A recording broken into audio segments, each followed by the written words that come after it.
நானும் என் வீடும் என் வீட்டார் அனைவரும் ஓயாமல் நன்றி சொல்வோம்.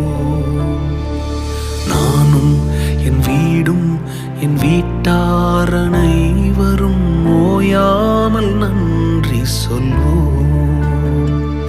ஒரு கரு போல காத்தீரே நன்றி, என்னை சிதையாமல் சுமந்தீரே நன்றி. ஒரு கரு